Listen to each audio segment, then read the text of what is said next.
Welcome friends to another r/malicious compliance video. As always, if you enjoy this video, please make sure to hit that subscribe button. And our first story of the day is by Equivalent Salary 357, Don't Walk on My Rocks. This story takes place one morning, more than halfway through my Army basic training at Fort Bliss, El Paso, Texas. 50 plus years later, some of the details are fuzzy or lost, but none of that really matters to the retelling of this tale. At the time of this malicious compliance, I had taken something to the company office for a drill sergeant and was returning to the training area. There wasn't any grass in our company area, it was just too dry for grass. Instead, we had rocks about the size of quarters and $half where you would normally expect grass. And the DIs had a rule: keep off my rocks, but this particular day, I didn't. I could have stayed on the concrete sidewalks, but I cut across the rocks, a distance of perhaps 30 feet rather than the 120 feet or so on the sidewalk. And it almost worked out just fine. Almost. About 10 feet before I was back on concrete, out rang, "Hold it right there, trainee." It was my company's first sergeant. After a brief discussion of my error, he told me to never walk on my rocks. Now drop and give me 20 push-ups. So I did, and he walked into the building as I counted each one. I had become pretty familiar with this process over the past weeks. Let's just say I had plenty of practice. When you finished the assigned push-ups, you didn't just pop back to your feet. You called out, "Permission to rise, drill sergeant," and waited for said permission. I thought about just getting up and going about my business. I knew he expected me to do just that because he went inside. But at this moment, I realized it might be interesting to wait for a while in the front-leaning rest position, right out in front of the company office. This began my malicious compliance. Perhaps a couple of minutes later, an officer, I think our company commander, came walking down the sidewalk from the parking lot. He paused and asked me what I was doing, so I told him. He said something like, "Okay," or "I see," and continued inside the building. About 20 seconds later, the window nearest me shot up and First Sergeant stuck his head out saying, "You can get up, son, you can get up." From the way he called out, I'm pretty sure he'd been a bit embarrassed. The palms of my hands were a little sore for a couple of days, but it was well worth it. While I was reading this story, I kind of had a random thought pop into my head, and I'm kind of curious. If you had to drop to the ground and do some push-ups, how many do you think you could do right now? Let me know in the comments down below. To be honest, for me, it's probably been a while. I can probably do about 10 before my arms get tired and I'm like, it's not worth it. This next story is by Variable851. You can absolutely wait to speak to the owner. Just found the sub and wanted to share my story for more than 20 years. I was attending grad school at the time to finish my doctoral degree, which I'm only mentioning as relevant because the customer made a crack about intelligence. While working at my father's business, an auto salvage yard. Our yard was located in New Jersey, and this event occurred in August, so it was hot and very humid. I was generally very dirty when I was at work, with grease and grime all over my arms and clothes. If you washed your hands and arms every time they looked dirty, your skin would just get dry and irritated. So with the exception of stopping to eat, I was absolutely filthy all day long. Our yard mostly dealt with shops and small independent mechanics who came in looking just as dirty as I was, so it was completely normal. Another point relevant to this story is this. I look absolutely nothing like my father. He's 5'8" and weighs at most 140 pounds, and I'm 6'2", and back then I was powerlifting and weighed right around 220. So here's my story. A guy comes in to pick up something he bought when I was not there that had to be taken out of a car.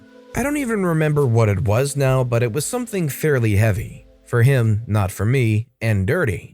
If we had parts in our warehouse, they'd get scrubbed and cleaned by me before getting labeled and cataloged, but parts coming right off a car just had the loose grime knocked off. So the guy comes in looking very out of place for our yard, wearing a button-down shirt, khakis, and dress shoes.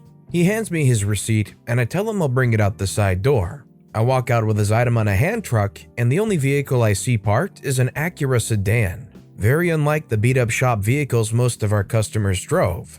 The guy's walking around the front of his car talking on his phone, but the trunk is open, so I bring the hand truck around and leave his item on the ground with a piece of cardboard to keep his trunk clean and go back inside. A few minutes later, he comes inside wanting to know what he's supposed to do with the part, to which I facetiously reply, "Install it, I imagine." He wants to know why the part's dirty. I reply, it's used. He wants to know how he's supposed to get it home. I reply, in your car. He wants to know why I didn't put the item in his trunk, and I point to the sign behind him, which admittedly is partially obscured by the open door, which says that we're not responsible for loading parts due to liability for possible damage to the customer's vehicle. He turns around looking pissed and shouts, "What am I supposed to do now, genius?" Because I must be dumb if I'm dirty, right?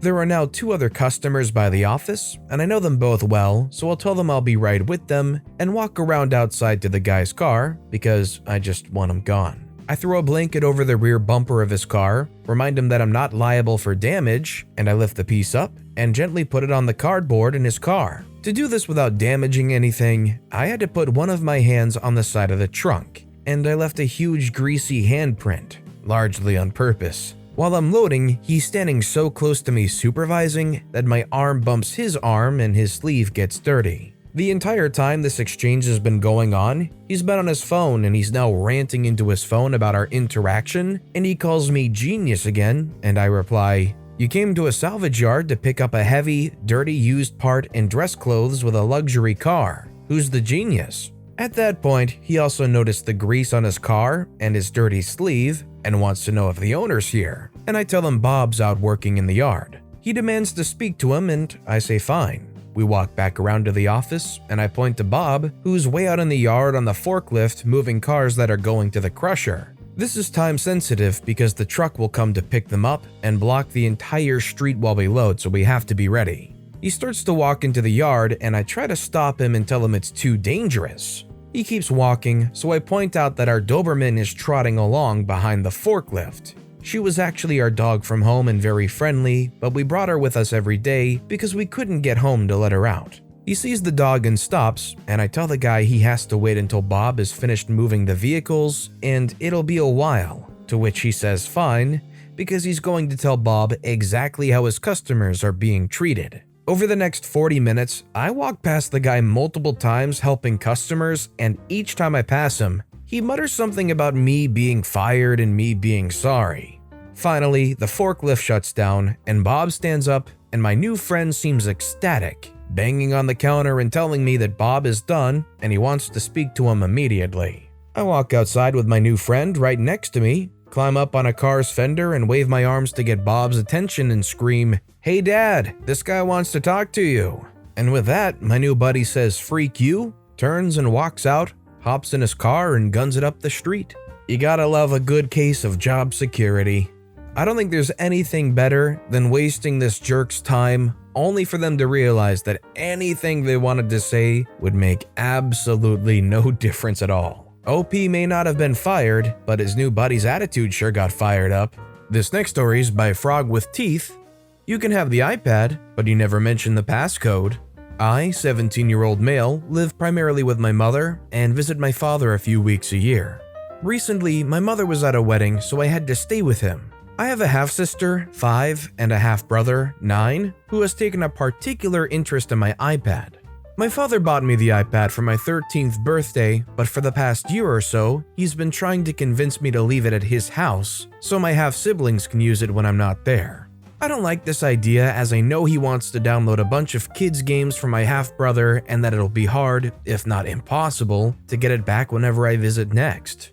This time was no different, and as I was getting ready to leave, my father and I argued over the iPad and whether or not I should leave it there. He threatened to tell my grandparents to stop paying for my driving lessons if I didn't, so I gave up and gave him the iPad. My father left me some messages and voicemails explaining that they were unable to use the iPad as I hadn't given them the passcode.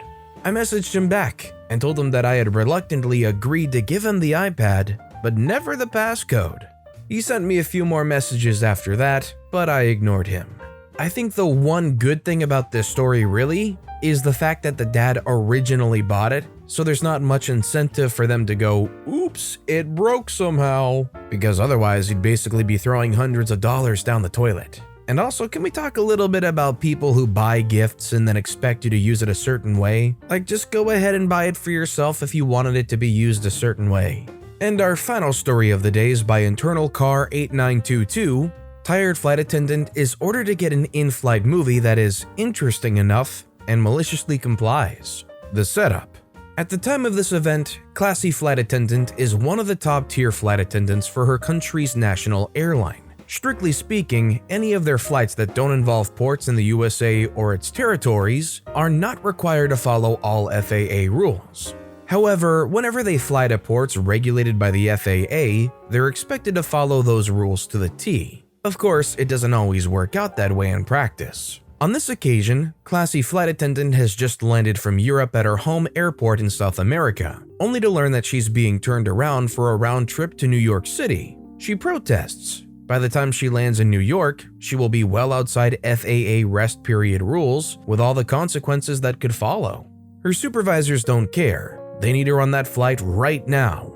And away she goes. But she knows the flight to New York isn't the real problem. It's the return trip that will be pure misery. Her compatriots flying home from New York tend to be extremely entitled. They're coming from New York. That makes them somebody now. They'll refuse drink service when offered, and then when the flight attendant is 3 or 4 rows further along, push the call button and order a drink. They'll keep an attendant hopping back and forth the whole flight for stupid little things, many of them things they could actually do for themselves. Classy Flight Attendant is tired and knows that dealing with this entitled crowd on the return trip is going to be the worst. As they get into New York, she's told to go check out an in-flight movie for the return trip.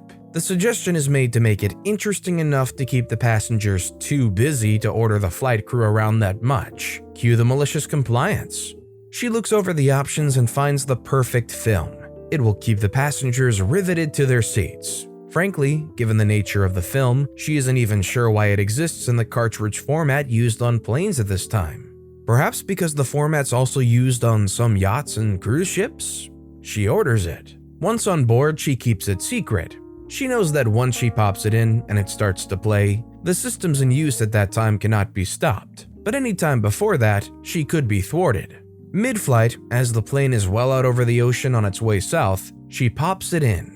Airport 77. For those who don't know, this film is about an airplane crashing in the ocean and passengers and crew trying to escape with their lives from 100 feet underwater. The results are immediate and absolute. While there's many white knuckles, no one seems inclined to press their call buttons. And Classy Flight Attendant has a very quiet, uninterrupted rest for the remainder of the flight home. The aftermath. As she's deboarding, one old lady is heard to say that she will never fly national airline again. When called on the carpet for her movie choice, Classy Flight Attendant feigns ignorance, claiming to have thought it was the much more comical Airplane, and that the name was lost in translation. She's given a 3-day suspension, which is for her a much-needed rest. Oh, and she'll never be allowed to pick the in-flight movie ever again. I'm wondering if there was ever an event where I was on an airplane and a movie started rolling about some kind of plane crash. Would it drive my fears or anxieties up? I'm not sure. I mean, I feel like I understand how safe flying in a plane is. That, even if you did show a flight movie like that, it wouldn't necessarily bother me? Maybe it's just inserting that thought into your brain, right? Just making you think about plane crashes. I can definitely see how that would raise some people's blood pressure. Also, I don't mean to sound too old, but talking about this cartridge thing for the in-flight movie setup kind of makes me think about when I had like field trips in school and we could pop in VHSs, and it was like that fancy bus with the multicolored seats, and there were multiple VHS sets, all playing the same VHS movie, and we'd watch like Chicken Little. It was a good time. But with that being said, that's a wrap on another bunch of stories here today. As always, if you guys have any favorite videos of this bunch, let me know which one in the comments down below and why. And if you enjoyed the stories in general, if you could subscribe to this channel, it'd mean a lot to me. I make these videos daily, and it's by far and away the best way to support my channel. So no matter what you did, whether it was subscribing or liking, leaving a comment, I just appreciate the heck out of you guys. And as always, I'll be back tomorrow with even more stories right here on the Storytime channel.